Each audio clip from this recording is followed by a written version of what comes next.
Hello everyone, welcome to my channel Technical with SK. Myself Sumit Kumar Srivastava. और आज जो हम टॉपिक डिस्कस करने वाले हैं उस टॉपिक का नाम है हीट। लेकिन इस टॉपिक में जाने के पहले एक इम्पॉर्टेंट इन्फॉर्मेशन है।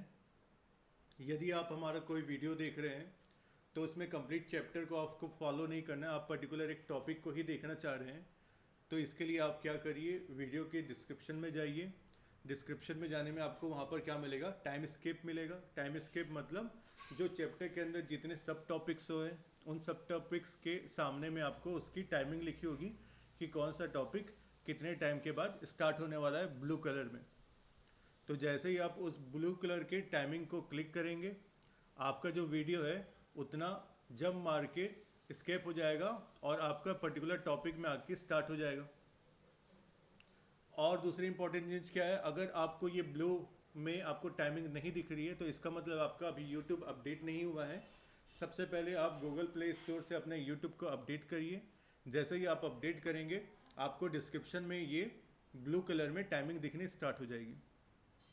ये जो ब्लू टाइमिंग वाली बात है, जो भी आपका वीडियो की लेंथ जितनी लंबी होगी उसमें ही दिखाई देगा। अगर आपका वीडियो का लेंथ कम है तो उसमें ये टाइमिंग हमारे वीडियो में अवेलेबल नहीं होगी। तो चलिए अब स्टार्ट करते हैं आज का टॉपिक, हीट। तो सबसे पहले हीट का डेफिनेशन देख लेते हैं कि हीट है क्या। Heat is the amount of energy flowing from one body to another spontaneously due to their temperature difference। Heat जो है क्या, काइंड ऑफ एनर्जी है जो one body to another body transfer होती है। क्यों ट्रांसफ़र होती है? Due to temperature difference between them. दोनों बॉडी के बीच में, जब दो बॉडी उनके बीच में टेम्परेचर डिफरेंस हो रहा है तो उसकी वजह से one body to another body क्या हो रही है, एनर्जी ट्रांसफ़र हो रही है। इसी क्या कह रहे हैं, हीट कह रहे हैं। अगर इसको बोलें तो दो बॉडी की जगह अपन सिस्टम और सराउंडिंग की बात करते हैं। अगर सिस्टम और सराउंडिंग के बीच में टेम्परेचर डिफरेंस है तो सिस्टम से सराउंडिंग में या सराउंडिंग से सिस्टम में एनर्जी का ट्रांसफ़र होना, यही क्या है, हीट है। वर्क भी क्या है, काइंड ऑफ एनर्जी है। वहाँ पर भी क्या होता है, सिस्टम से सराउंडिंग, सराउंडिंग सिस्टम में एनर्जी ट्रांसफ़र होती है। लेकिन ये जो एनर्जी है वो जनरेट क्यों हो रही है? Due to unbalance force between system and surrounding. System और सराउंडिंग के बीच में अनबैलेंस फोर्स की वजह से जो एनर्जी ट्रांसफ़र होती है सिस्टम से सराउंडिंग या सराउंडिंग से सिस्टम में, उस एनर्जी को बोलते हैं वर्क। और अगर वो अनबैलेंस फोर्स की जगह टेम्परेचर डिफरेंस की वजह से है तो उस एनर्जी को बोलते हैं हीट। हीट का फॉर्मूला क्या है, d q is equal to m c del T. यहाँ पर एम है मास, सी है स्पेसिफिक हीट और डेल टी है टेम्परेचर। अब हमारे दिमाग में अगला क्वेश्चन क्या आता है कि ये हीट है तो टेम्परेचर क्या है, हीट और टेम्परेचर में डिफरेंस क्या है। हीट को तो हमने बता दिया कि ये क्या है, एनर्जी है जो टेम्परेचर डिफरेंस की वजह से एक बॉडी से दूसरे बॉडी में क्या होती है, ट्रांसफ़र होती है। लेकिन टेम्परेचर क्या है, तो टेम्परेचर क्या है, जस्ट फॉर मेज़र होता है कोई बॉडी ठंडी कितनी है या गर्म कितनी है, कोई बॉडी हॉट या कोल्ड कितनी है, इसका जो मेज़र होता है वो टेम्परेचर के थ्रू ही होता है। अब आते हैं स्पेसिफिक हीट। स्पेसिफिक हीट का मतलब क्या है, it is the amount of heat which is required to raise the temperature of unit mass by unit temperature difference। इसका क्या मतलब है, यूनिट मास के टेम्परेचर को यूनिट डिग्री सेंटीग्रेड बढ़ाने के लिए जितनी हीट की ज़रूरत होती है उसी हीट को क्या कहते हैं, स्पेसिफिक हीट। यूनिट मास के टेम्परेचर को यूनिट डिग्री सेंटीग्रेड बढ़ाने के लिए उसी को क्या बोलते हैं, यूनिट डिग्री सेंटीग्रेड बढ़ाओगे तो वही क्या होता है, यूनिट टेम्परेचर डिफरेंस ही होगा ना। तो unit degree centigrade unit mass के टेम्परेचर को बढ़ाने के लिए जितनी हीट की ज़रूरत होती है उसी हीट को क्या बोलते हैं, स्पेसिफिक हीट बोलते हैं। इसकी यूनिट क्या है, किलो जूल पर केजी केल्विन इसकी यूनिट है। अब देखते हैं अगला।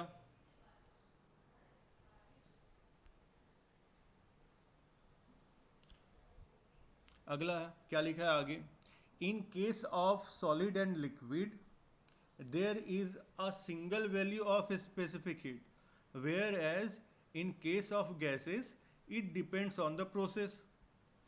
क्लियर है? तो जो सॉलिड और लिक्विड केस है इस केस में क्या होता है, आपका स्पेसिफिक हीट की एक पर्टिकुलर वैल्यू होती है, लेकिन जब अपन गैस की बात करते हैं तो गैसेस में क्या होता है, ये प्रोसेस पे डिपेंड करता है, प्रोसेस के हिसाब से स्पेसिफिक हीट की वैल्यू अलग अलग होती है। वाटर की बात करें तो वाटर के लिए स्पेसिफिक हीट की वैल्यू क्या है, 4.187 किलो जूल पर केजी केल्विन। फिर नीचे क्या लिखा है, सीपी, सीपी क्या होता है, specific heat at constant pressure process.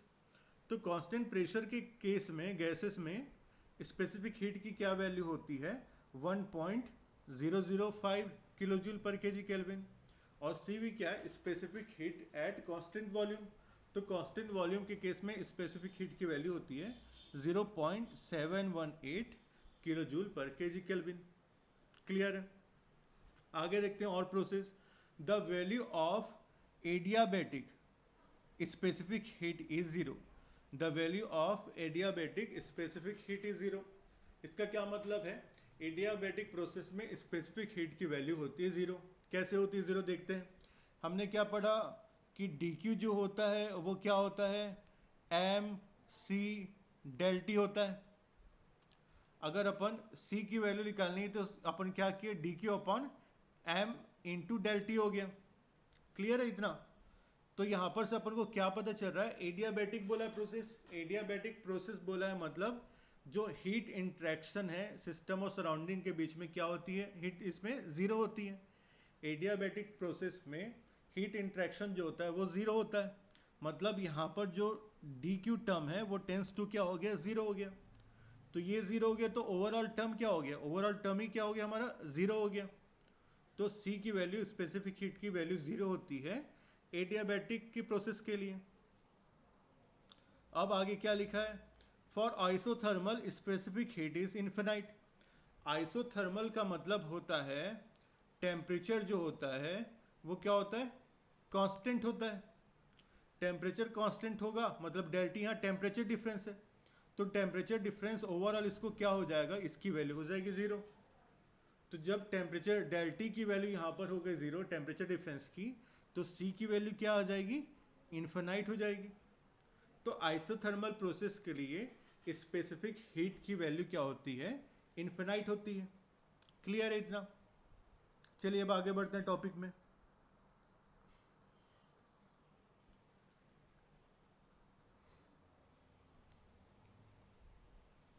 आगे क्या है टॉपिक हमारा,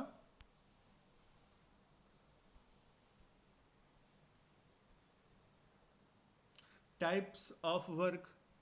टाइप्स ऑफ वर्क में फर्स्ट है, sorry types of heat, types of heat में फर्स्ट है सेंसिबल हीट।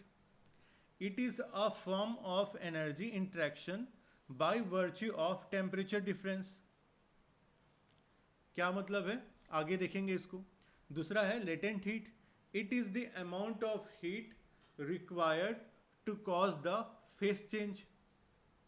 ये हो गया लेटेंट हीट। तो इन दोनों को समझने के लिए अपन नीचे जो ये एग्जांपल है इस एग्जांपल के थ्रू समझते हैं, काफी अच्छे से क्लियरली आपको समझ आ जाएगा। तो चलिए स्टार्ट करते हैं। तो जैसे देख रहे हैं यहाँ पर 10 डिग्री सेंटीग्रेड क्या है, आइस है, ये कन्वर्ट हो रहा है 0 डिग्री सेंटीग्रेड आइस में।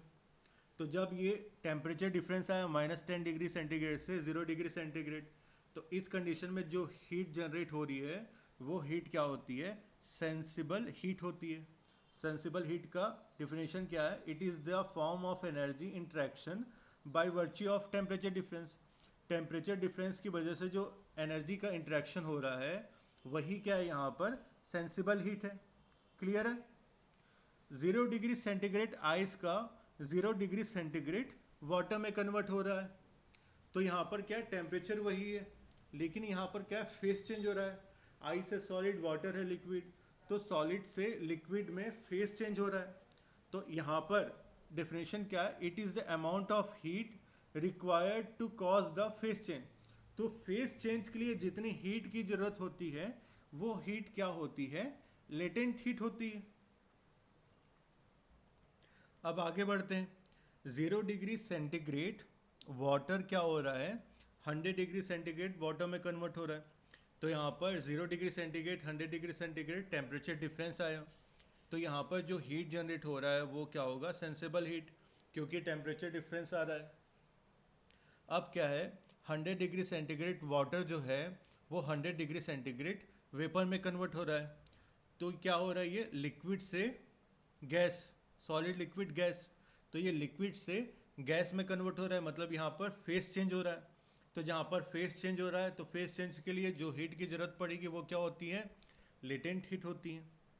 ये लास्ट है फिर 100 डिग्री सेंटीग्रेड वेपर जो है वो 150 degree centigrade super heated steam में कन्वर्ट हो रहा है। तो यहाँ पर क्या हो रहा है, दोनों ही गैसेस फॉर्म में है। यहाँ पर सिर्फ क्या हो रहा है, टेम्परेचर डिफरेंस आ रहा है, तो टेम्परेचर डिफरेंस आ रहा है इसलिए यहाँ पर क्या होगा, सेंसिबल हीट होगा। तो यहाँ पर आपको क्लियरली समझ आ गया होगा कि सेंसिबल हीट क्या होता है और लेटेंट हीट क्या होता है। चलिए अब आखिरी टॉपिक में आते हैं, जो आज का आखिरी टॉपिक है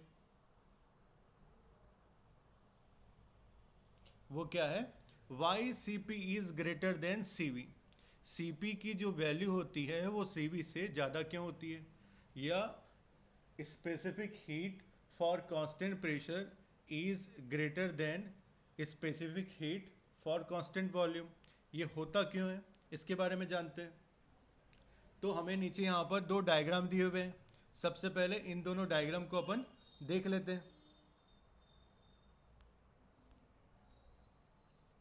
तो जैसा कि आप डायग्राम में देख पा रहे हैं कि यहाँ पर क्या है, पिस्टन सिलेंडर अरेंजमेंट है दोनों ही। तो यहाँ पर लेफ्ट साइड में क्या दिखा रहा है कि यहाँ पर इनिशियल स्टेट और फाइनल स्टेट सेम दिखा रहा है। यहाँ पर इसका मतलब क्या है कि जो पिस्टन है वो क्या है, रिजिड है, मतलब पिस्टन में मूवमेंट यहाँ पर नहीं होगी। यहाँ पर क्या है, इसको रोकने के लिए यहाँ पर ऊपर में स्टॉपर यहाँ पर लगाया गया होगा। क्लियर है। नीचे से क्या हो रहा है, इन दोनों में नीचे से इसको हीट दे रहे हैं। क्लियर है। तो ये जो पहला दिख रहा है आपको, ये क्या है, कांस्टेंट वॉल्यूम प्रोसेस है, क्योंकि यहाँ पर आपका जो पिस्टन है वो एक्सपांड नहीं हो रहा है। और ये जो दूसरा दिख रहा है यहाँ पर क्या, पिस्टन आपका एक्सपांड हो सकता है। तो यहाँ पर क्या है, ये जो दूसरा प्रोसेस अपन दिखा रहे हैं ये है कांस्टेंट प्रेशर प्रोसेस है। तो अब क्या होता है, जैसे ही आप यहाँ पर सिलेंडर को हीट देते हैं, तो हीट देते हैं तो क्या होता है, कांस्टेंट वॉल्यूम प्रोसेस में जो पूरा हीट है वो क्या हो रहा है, जो पूरा हीट है वो क्या हो रहा है, एनर्जी, जो इंटरनल एनर्जी है उसके मॉलिक्यूल को इंक्रीज करने में यूटिलाइज हो जा रहा है। जो कांस्टेंट वॉल्यूम का केस है, इस केस में क्या हो रहा है, जितनी हीट इसको मिल रही है पूरी हीट किस में यूटिलाइज हो जा रही है, इंटरनल एनर्जी को इंक्रीज करने में मॉलिक्यूल के। लेकिन जो कांस्टेंट प्रेशर प्रोसेस है इसमें क्या हो रहा है कि जो कुछ हीट है वो क्या हो रही है, यूटिलाइज हो रही है किस चीज़ में, internal energy of molecule, molecule की इंटरनल एनर्जी को इंक्रीज करने में यूटिलाइज हो रही है। और जो बाकी की एनर्जी है, बाकी का जो हीट है वो किस में यूटिलाइज हो रहा है, एक्सटर्नल वर्क में। एक्सटर्नल वर्क क्या हो रहा है, यहाँ पर जो पिस्टन है हीट मिलने से क्या हो रहा है, ये पिस्टन हो रहा है, गैस एक्सपांड हो रही है, गैस एक्सपांड हो रही है, मतलब ये जो पिस्टन है ये क्या हो रहा है, अपवर्ड मूव करेगा। पिस्टन अपवर्ड मूव कर रहा है, तो इसलिए लिखा है यहाँ पर इनिशियल स्टेट और फाइनल स्टेट। तो इनिशियल स्टेज से पिस्टन फाइनल स्टेट में मूव कर रहा है, मतलब ये कुछ एक्सटर्नल वर्क कर रहा है। तो कुछ हीट क्या हो रही है कांस्टेंट प्रेशर के केस में, जो इंटरनल एनर्जी ऑफ मॉलिक्यूल है उसको इंक्रीज करने में यूटिलाइज हो रही है, इंटरनल एनर्जी इंक्रीज करने में यूटिलाइज हो रही है। और जो बाकी की एनर्जी है वो किस में यूटिलाइज हो रही है, एक्सटर्नल वर्क में। इसलिए क्या होता है, Cp की जो वैल्यू होती है वो ग्रेटर देन होती है Cv के।